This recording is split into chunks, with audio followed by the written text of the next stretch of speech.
ಅಮ್ಮ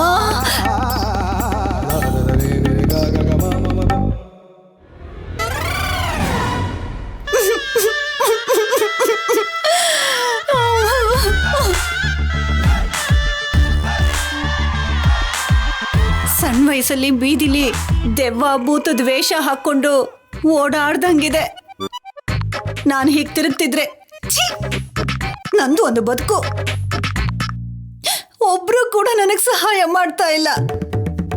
ಈ ವೇಷದಲ್ಲಿ ಅಣ್ಣ ಏನಾದ್ರೂ ನನ್ನ ನೋಡಿದ್ರೆ ಹಬ್ಬದ ದಿನ ಹೀಗೆ ಕೂದಲು ಬಿಡ್ಕೊಂಡು ತಿರುಗ್ತಿದ್ಯಲ್ಲಮ್ಮ ಅಂತ ಬೈಬಾರ್ದು ಮಾತುಗಳಿಂದ ಬೈಯೋದಕ್ ಶುರು ಮಾಡ್ತಾ. ಅಮ್ಮ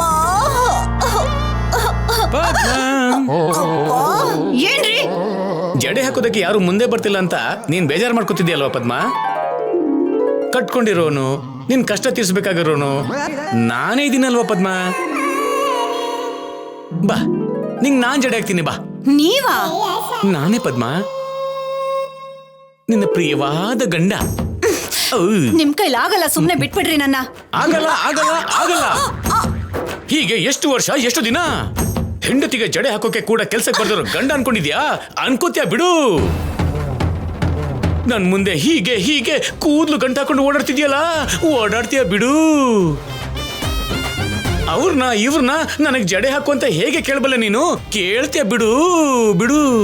ಸಾಕು ಸಾಕು ಸಾಕು. ಈಗ ನಾನು ಏನ್ ಮಾಡ್ಬೇಕು? ನೀನ್ ಏನು ಮಾಡ್ಬೇಡ ಪದ್ಮ, ಎಲ್ಲ ನಾನೇ ಮಾಡ್ಕೊಂಡು ಹೋಗ್ತೀನಿ. ಅದೇ ಅದೇ ಜಡೆ ಜಡೆ ಹಾಕ್ತೀನಿ ಅಂತಂದೆ. ಬಾಚಣಿಗೆ ಎಲ್ಲಿ? ಹುಚ್ಚಿನ ತಂದು ಇಲ್ಲಿದೆ ನೋಡು. ನನ್ ಕೂದ್ಲಿಗೆ ಈ ಬಾಚಣಿಗೆ ಸರಿಯಾಗಿದೆ. ಪದ್ಮ ಪದ್ಮ ನಿಂತ್ಕೋ ನಿಂತ್ಕೋ. ಎಲ್ಲಿಗೆ ಹೋಗ್ತಿ ನನ್ನ ಚಿನ್ನಮ್ಮ? ನಿನ್ನ ಕೂದಲಿಗೆ ಗಂಟು ಹಾಕೋರ್ಗೆ ಬಿಡಲ್ಲಮ್ಮ.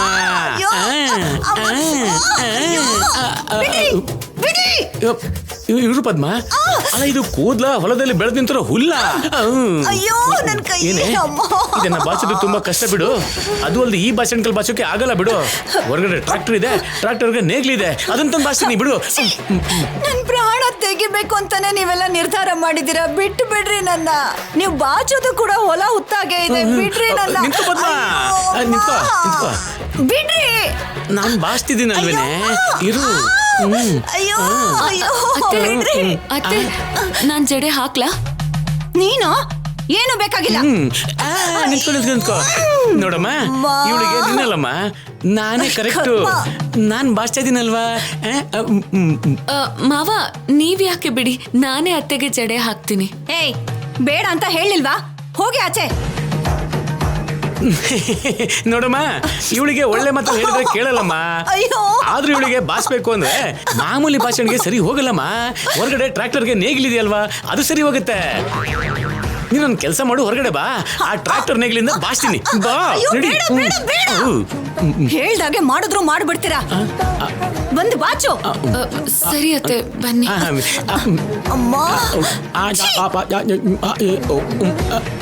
ಅಮ್ಮಯ್ಯ, ಇವಾಗ ಇವಳು ದಾರಿಗೆ ಬಂದ್ಲು.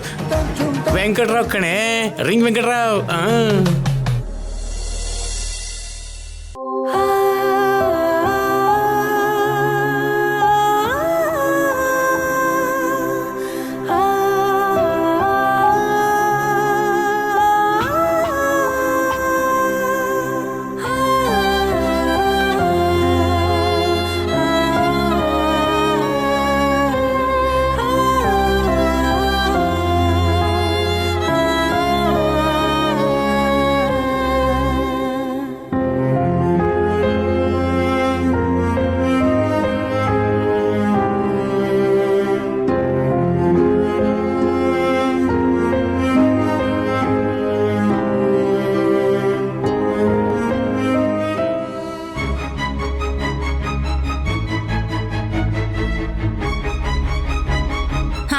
ಸಾಕು ಸಾಕು ಸಾಕು ಬಿಡು. ಇಡಿಲ್ಲಿ, ನೀನ್ ಹೋಗು ಹೋಗು.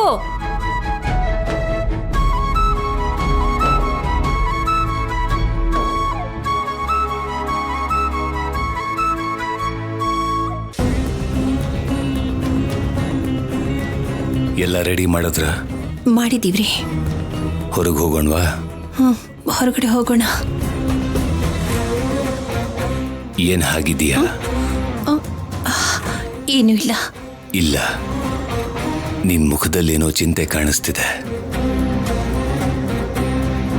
ಅವಳ ಮನ್ಸಲ್ಲಿ ಈಗ್ಲೂ ಕೂಡ ಶೌರ್ಯ ಸರಿ ಇದ್ದಾರೆ ದೊಡ್ಡಮ್ಮ.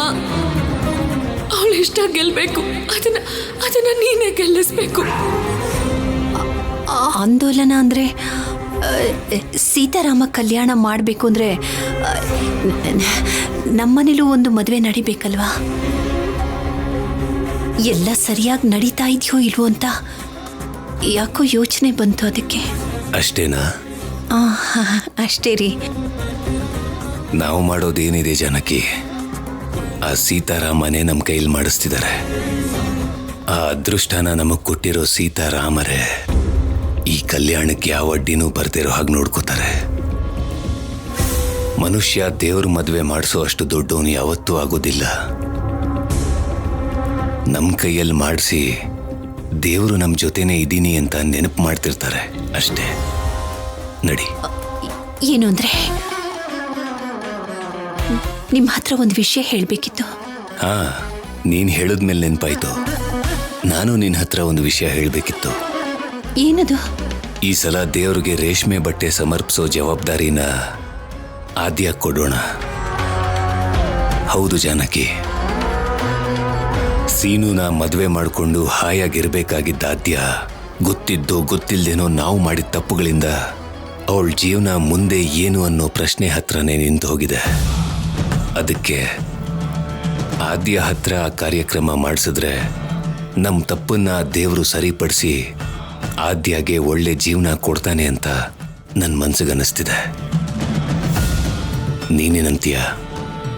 ನನಗೆ ಬರ್ದಿರೋ ಯೋಚನೆಗಳು ನಿಮಗೆ ಬಂದಿದೆ. ಆದ್ಯನ್ ಬಗ್ಗೆ ನೀವು ಇಷ್ಟೆಲ್ಲ ಯೋಚನೆ ಮಾಡ್ತಿರೋದು ನೋಡಿ ತುಂಬ ಸಂತೋಷ ಆಗ್ತಿದ್ದೀರಿ. ನೀವು ಹೇಳ್ದ ಹಾಗೆ ಮಾಡಿದ್ರೆ ಆ ದೇವರ ದಯದಿಂದಲಾದರೂ ಆದ್ಯನ್ ಹಣೆ ಬರಹ ಬದಲಾಗುತ್ತೋ ಏನೋ. ಅದರಿಂದ ಅವಳಿಗೊಂದು ಒಳ್ಳೆ ಜೀವನನೂ ಸಿಕ್ಬಹುದೇನೋ. ಅದೇ ನನ್ನ ಆಸೆ ಕೂಡ. ಹೌದು, ನೀನೇನೋ ಹೇಳ್ಬೇಕಂದಿಲ್ಲ. ಅದು ಹೇಳು ಜಾನಕಿ. ಅದು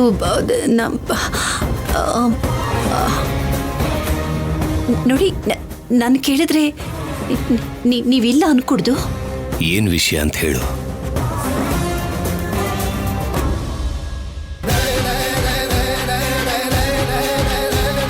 ಮೊದಲು ನನಗೆ ಮಾತು ಕೊಡಿ. ಸರಿ.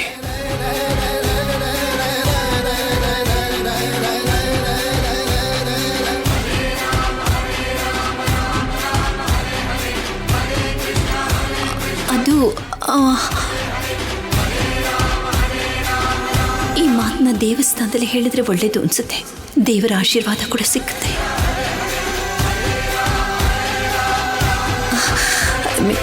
ಇಲ್ಲಿ ಬೇಡ ರೀ,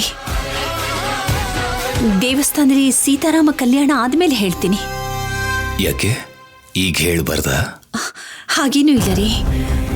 ಕೆಲವು ವಿಷಯಗಳನ್ನ ಸ್ವಲ್ಪ ಪ್ರಶಾಂತವಾದ ಜಾಗದಲ್ಲಿ ಹೇಳಿದ್ರೆ ಒಳ್ಳೇದೇನು ಅಂತ ನನಗನ್ನಿಸ್ತು. ಸರಿ, ನಡಿ, ತಡ ಆಗ್ತಿದೆ.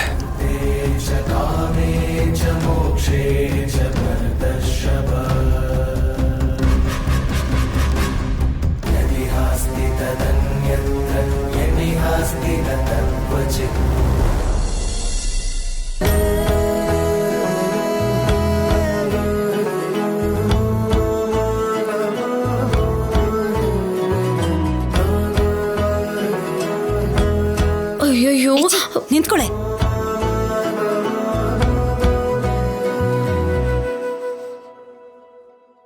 ಅಣ್ಣ ಹೊರಡೋಣ. ಸರಿ ಅಮ್ಮ. ಆದ್ಯ, ದೇವ್ರಿಗೆ ರೇಷ್ಮೆ ಬಟ್ಟೆ ಸಮರ್ಪಿಸ್ಬೇಕಲ್ವೇನಮ್ಮ? ಅದನ್ನ ನೀನೇ ತಗೊಂಡ್ ಬಾ.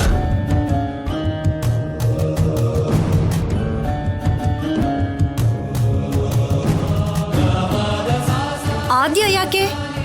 ನಾವೆಲ್ಲರೂ ಚೆನ್ನಾಗಿ ಇದ್ದೀವಿ. ಚೆನ್ನಾಗಿಲ್ದೇ ಇರೋದು ಆದ್ಯ ಮಾತ್ರನೇ.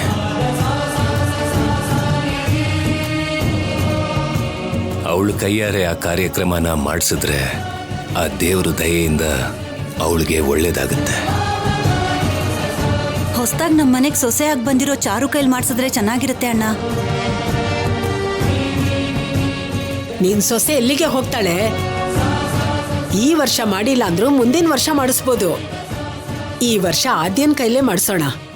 ಏನಮ್ಮ ನೀನು ಕೂಡ? ಅಣ್ಣ, ಮದ್ವೆ ಏನೋ ಆಗಿದೆ, ಆದ್ರೆ ಅವರಿಬ್ರು ಹೇಗಿದ್ದಾರೆ ಅನ್ನೋದು ನಿನಗೆ ಗೊತ್ತಿಲ್ಲ ಅನ್ಸುತ್ತೆ. ಅದಕ್ಕೆ ಇವತ್ತು ದೇವ್ರಿಗೆ ಚಾರು ಕೈಲಿ ವಸ್ತ್ರ ಸಮರ್ಪಣೆ ಮಾಡಿಸಿದ್ರೆ ಇವರು ಚೆನ್ನಾಗಿರ್ತಾರೆ, ಇವ್ರ ಸಂಸಾರನೂ ಚೆನ್ನಾಗಿರತ್ತೆ ಅಂತ ನನ್ನ ನಂಬಿಕೆ. ದಯವಿಟ್ಟು ಅಣ್ಣ, ಆಗಲ್ಲ ಅಂತ ಮಾತ್ರ ಹೇಳ್ಬೇಡ ಅಣ್ಣ. ದಯವಿಟ್ಟು ಇದೊಂದ್ಸಲ ನನ್ನ ಮಾತನ್ನು ಕೇಳೋಣ.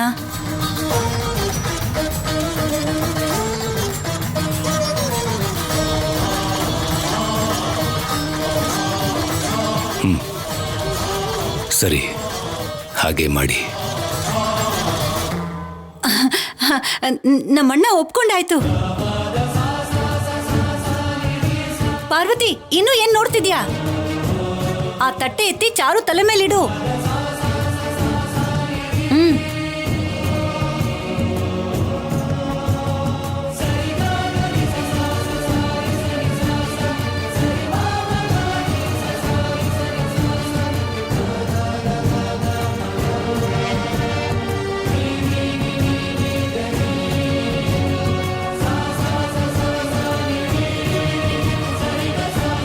ಬಾ ನಡಿಯಮ್ಮ.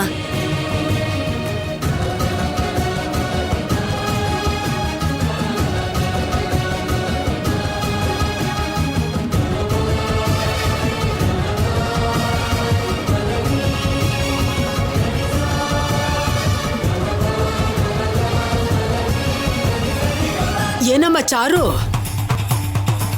ಚಪ್ಲಿ ಎಲ್ಲ ಹಾಕೋಬಾರ್ದಮ್ಮ. ಮತ್ತೆ ಹೇಗೆ? ಬರಿಗಾಲಲ್ಲೇ ಹೋಗ್ಬೇಕಾಗುತ್ತಾ? ಅಯ್ಯೋ, ನನ್ನ ಕೈಲಾಗಲ್ಲಪ್ಪ. ಚಾರು, ದೇವ್ರ ವಸ್ತ್ರನ ತಲೆ ಮೇಲೆ ಇಟ್ಕೊಳ್ಳೋದು ಅಂದ್ರೆ ಆ ದೇವ್ರನ್ನೇ ತಲೆ ಮೇಲೆ ಇಟ್ಕೊಂಡಂಗಮ್ಮ. ದೇವ್ರ ವಸ್ತ್ರ ತರೋವಾಗ ಕಾಲಕ್ಕೆ ಚಪ್ಪಲಿ ಹಾಕೋಬೇಕು ಅಂತ ಹೇಗೆ ಅನ್ಕೊಂಡೆ? ನಿನ್ಗಷ್ಟೊಂದು ಕಷ್ಟ ಆಗ್ತಿದ್ರೆ ಆದ್ಯನ್ ಕೊಡು, ಅವಳು ಎತ್ಕೋತಾಳೆ. ನೀನ್ ಹೀಗೆಲ್ಲದಕ್ಕೂ ಅಡ್ಡಿ ಮಾಡ್ತಾ ಇದ್ರೆ ಅವ್ರು ನಿಜವಾಗ್ಲೂನೇ ಅವಳ ತಲೆ ಮೇಲೆ ಇಟ್ಕೋತಾರೆ. ಮಾತಾಡ್ದೇನೆ ಸೈಲೆಂಟ್ ಆಗಿರು. ಬೇಡ ಬಿಡೋ, ಚಾರು ಚಪ್ಲಿ ಹಾಕೊಳ್ದೇನೆ ಬರ್ತಾಳೆ. ನೀನ್ ನಡಿಯೇ. ನಡಿ ಚಾರು, ನಡಿ ನಡಿ.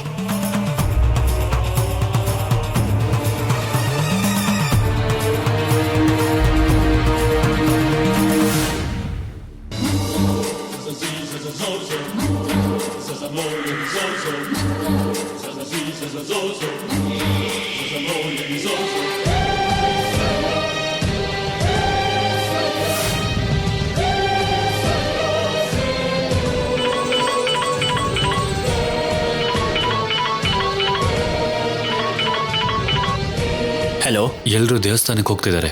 ರಾಜಲಕ್ಷ್ಮಿ ಕೂಡ ಹೋಗ್ತಿದ್ದಾಳೆ. ಓಕೆ, ನೀನು ಅವಳನ್ನೇ ಫಾಲೋ ಮಾಡು. ಸರಿ. ಎಲ್ಲರೂ ದೇವಸ್ಥಾನಕ್ಕೆ ಹೊರಟ್ರಂತೆ. ರಾಜಲಕ್ಷ್ಮಿನ ದೇವಸ್ಥಾನದಿಂದ ಹೊರ ಕರ್ಕೊ ಬರ್ಬೇಕು. ಉಳಿದವರೆಲ್ಲ ಅವ್ರವ್ರ ಕೆಲಸದಲ್ಲಿ ಬ್ಯುಸಿ ಇರ್ತಾರೆ.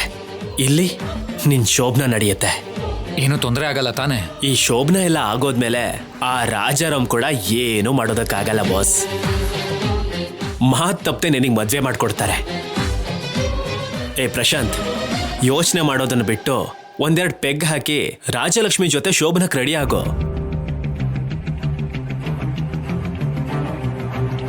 ಏನೋ ಕಣೋ, ಯಾಕೋ ಟೆನ್ಷನ್ ಆಗ್ತಾ ಇದೆ. ನಾನು ರಾಜಲಕ್ಷ್ಮಿ ಹತ್ರ ಹಾಗೆಲ್ಲ ಬಿಹೇವ್ ಮಾಡೋಕ್ಕಾಗತ್ತಾ ಅನ್ನಿಸ್ತಾ ಇದೆ. ಲೇ, ನೀನ್ ಹೊರಗಿನವ್ರ ಜೊತೆ ತಪ್ಪಾಗಿ ವರ್ತಿಸ್ತಿಲ್ಲ. ನಿನ್ ಹೆಂಡ್ತಿ ಅಂತ ರಾಜಾರಾಮ್ ಮಾತು ಕೊಟ್ಮೇಲೆ ರಾಜಲಕ್ಷ್ಮಿ ಮಾತು ತಪ್ತಾ ಇರೋದಕ್ಕೆ ಹೀಗ ಅವಳನ್ನ ಸ್ವಂತ ಮಾಡ್ಕೋತಿದ್ಯಾ ಅಷ್ಟೇ.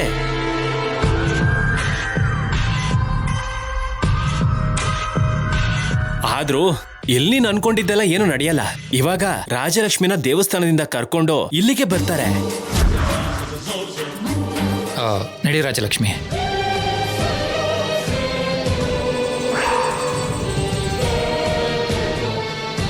ಈ ಪ್ಲೇಸ್ ನೋಡ್ತಿದ್ದ ಹಾಗೆ ಯಾರಿಗಾದ್ರೂ ಅನುಮಾನ ಬರುತ್ತೆ. ಅದಕ್ಕೆ ರಾಜಲಕ್ಷ್ಮಿ ಅನುಮಾನದಿಂದ ನೋಡ್ತಾ, ಏನ್ ಇಲ್ಲಿ ಕರ್ಕೊಂಡು ಬಂದಿದ್ಯಾ ಅಂತ ಕೇಳ್ತಾಳೆ.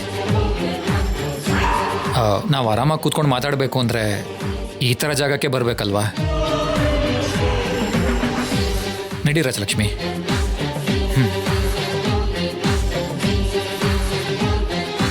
ನಡಿ ರಾಜಲಕ್ಷ್ಮಿ, ನಾನು ಇದೀನಲ್ವಾ, ಏನೂ ಆಗಲ್ಲ.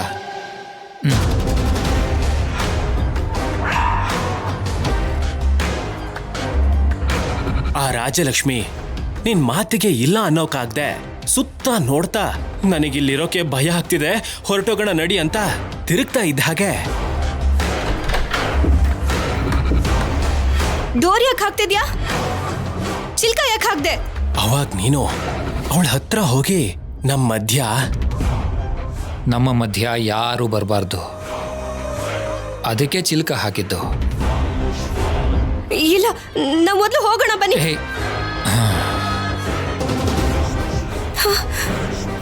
ಕೈ ಯಾಕೆ ಹಾಕ್ತಿದ್ಯಾ ಅಂತ ಕೇಳ್ತಾಳೆ. ಅವಾಗ ನೀನು ಸ್ವಲ್ಪ ಗಟ್ಟಿಯಾಗಿ ಹಿಡ್ಕೊಂಡು ಹೆಂಡತಿ ಆಗ್ತಿರೋಳಲ್ವಾ, ಕೈ ಹಾಕಿದ್ರೆ ತಪ್ಪೇನಿದೆ ಅಂತ ಹೇಳ್ತೀಯ. ಹಾಗ ನೀನು ನಿಧಾನವಾಗಿ ರಾಜಲಕ್ಷ್ಮಿ ಜೊತೆ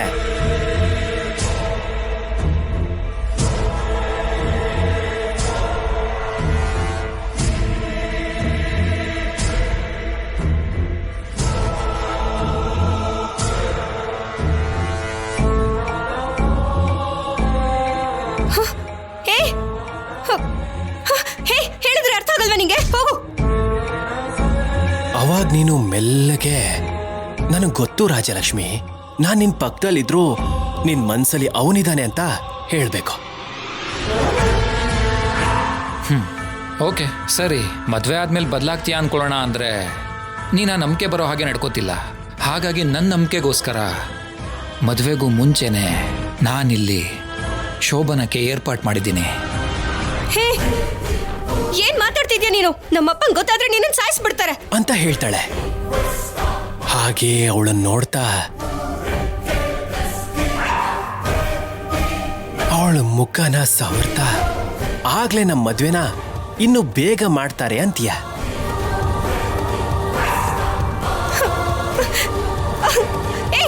ಏನಿದು ಪ್ರಶಾಂತ್? ಬಿಡು ಪ್ರಶಾಂತ್. ರಾಜಲಕ್ಷ್ಮಿ, ಪ್ರಶಾಂತ್ ಬಿಡು. ಪ್ರಶಾಂತ್ ಬಿಡು. ಪ್ರಶಾಂತ್, ನನ್ನ ಹತ್ರ ಬರಬೇಡ ಪ್ರಶಾಂತ್. ಪ್ರಶಾಂತ್. ಅಷ್ಟೇ, ಅವಾಗ ಆ ರಾಜಲಕ್ಷ್ಮಿ ಅಳ್ತಾಳೆ. ಅಳ್ತಾ, ಈ ವಿಷಯನ ಯಾರಿಗೂ ಹೇಳ್ಬೇಡ, ನನಗೆ ಅನ್ಯಾಯ ಮಾಡ್ಬೇಡ, ನನ್ನ ಮದ್ವೆ ಮಾಡ್ಕೋ, ನಿನ್ ಕಾಲಿಗೆ ಬೀಳ್ತೀನಿ ಅಂತ ಹೇಳ್ತಾಳೆ. ನಡೆಯೋದಿದೆ ಪ್ರಶಾಂತ್.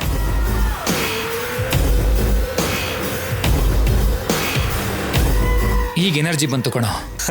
ಹಾಗಾದ್ರೆ ತಡ ಯಾಕೆ ಬಾಸ್, ರಾಜಲಕ್ಷ್ಮಿನ ಕರ್ಕೊಂಡು ಬಂದ್ಬಿಡಿ.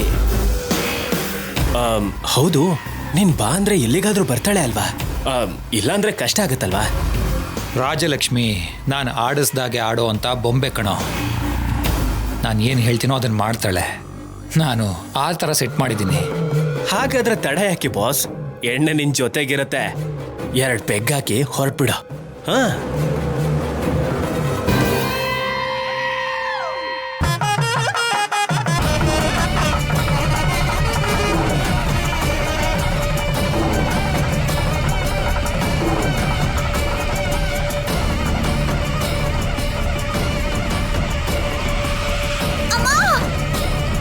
ಏನಾಯ್ತಮ್ಮ ಪದ್ಮ? ಕಾಲ್ ಜಾರ್ ಬಿಡ್ತಣ್ಣ, ಅದಕ್ಕೆ ಕಿರ್ಚ್ಕೊಂಡೆ. ಹುಷಾರಾಗಿ ನಡಿ. ಅದು ಕ್ರಿಶ್ಚಿಯರು ಹಾಗಿಲ್ವೇ, ಆರ್ತನದ ಮಾಡಿದ ಹಾಗಿದೆ. ನಿಮಗೆಲ್ಲ ಹೋಗಿ ಕೇಳ್ಸತ್ತೆ, ಸುಮ್ನೆ ಬನ್ನಿ. ಸರಿ, ನಿಧಾನ ನಿಧಾನ. ಯಾಕೆ ಹಾಗಿಲ್ದೆ? ನನ್ ಕಾಲೆಲ್ಲ ಉರಿತಾ ಇದೆ, ನನ್ನ ಹಿಡ್ಕೊಳ್ತೇನೆ, ಹಾಗೆ ಹೋಗ್ತಾನೆ ಇದ್ದೀರಾ. ಇನ್ನೊಂದ್ ಸ್ವಲ್ಪ ದೂರ ಸಹಿಸ್ಕೊಳೆ, ದೇವಸ್ಥಾನದ ಹತ್ರ ಬಂದ್ಬಿಟ್ವಿ. ನಮ್ ತಲೆನೂ ತಿರುಗ್ತಾ ಇದೆ. ಬಿದ್ರೆ ಮುಖದ ಮೇಲೆ ಚಿಮುಕ್ಸೋದಕ್ಕೆ ನೀರಿದೆ ಬಿಡೆ. ಮನೆಗೆ ಹೋದ್ಮೇಲೆ ಒಂದ್ ಕೈ ನೋಡ್ಕೋತೀನಿ ರೀ. ಇವಳೇನ್ ಪಾರ್ವತಿ ಹೀಗೆ ಹೆದರ್ಸ್ತಾ ಇದ್ದಾಳೆ? ಕಾಲು ಉರಿತಿರೋದಕ್ಕೆ ಆ ರೀತಿ ಮಾತಾಡ್ತಿದ್ದಾಳತ್ಗೆ. ಏನು, ಇವಳನ್ನಂತೂ ನಂಬೋ ಹಾಗಿಲ್ಲ.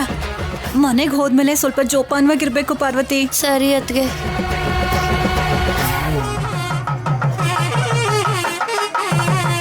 ಹತ್ರ ಬಂದ್ಬಿಟ್ವಮ್ಮ, ಬಾ ಹೋಗೋಣ.